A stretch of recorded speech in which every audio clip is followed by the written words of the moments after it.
Heróis da TV 101 foi publicado aqui em novembro de 1987. Essa é uma revista que eu tenho faz tempo, acho que eu comprei em sebo ainda nos anos 90, então tem todas aquelas coisas que sebo antigo fazia, né, de rabiscar, desenhar o código e tal, deixar em mau estado mesmo. E assim,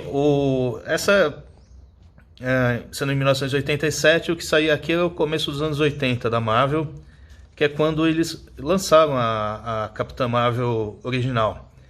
E essa história de origem, ela começa assim, já abre com o Homem-Aranha detectando algo estranho nessa mulher aqui que chegou em Nova York e tal, e depois mostra um flashback de como que ela descobriu os poderes dela, que ela era uma militar da Marinha e tal, que estava sempre sendo preterida nas promoções, até que um amigo do pai dela, cientista, chega e fala: eu tenho um projeto assim que um ditador sul-americano roubou, e ele é um projeto de usar energias de outra dimensão, e esse ditador quer usar como uma arma, preciso da sua ajuda.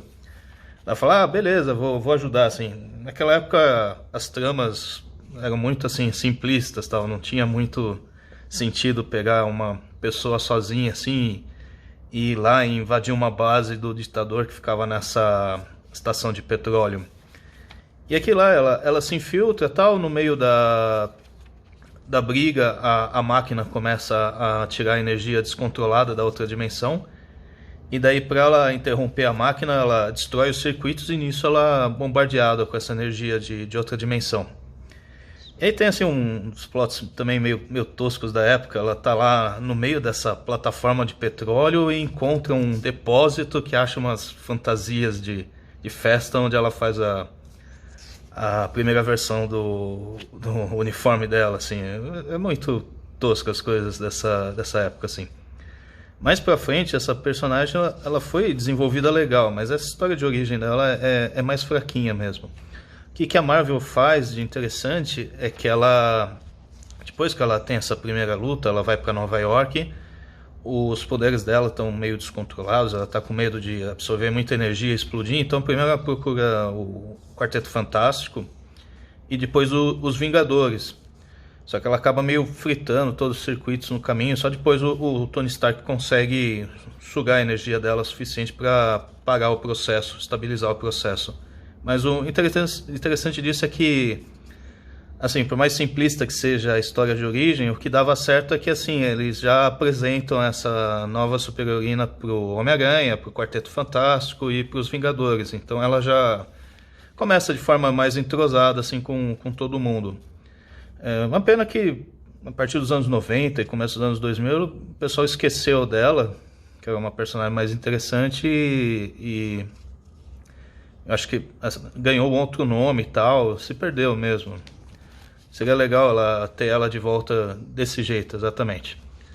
Aí o restante da história, a outra história dessa edição, aqui tem um textinho falando: por um motivo X, não sei o que, agora várias revistas nossas vão ter 68 páginas ao invés de 84. Sempre que tava não importa quem está publicando, se tem uma época de crise, o que eles fazem é diminuir as páginas. E sempre vem com aquele papo assim: para uma leitura mais rápida, para sua conveniência, estamos reduzindo as páginas.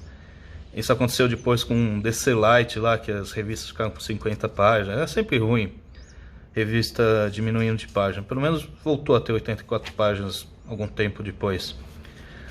E aqui vai ter um texto do Delmanto introduzindo essa nova fase do Thor, que começa com o Walt Simonson, que acho que a melhor fase dele. Já foi bastante republicada, então acho que todo mundo conhece. E o cara já abre com Bill Raio Beta, né? Que tem uns desenhos sensacionais do Walt Simonson, e já o Bill Raio Beta chegando nessa nave e tomando posse do martelo do Thor, e no final da história ele que vai, o Odin tá convocando o Thor, como o Bill Raio Beta estava com o martelo, ele que vai para Asgard e deixa lá o Thor revertido à forma humana, chamando pelo pai. Edição assim, mais ou menos, a história, por causa da história de origem dela, que é meio fraca e tal, mas eu acho que é interessante de conhecer e talvez ter na coleção.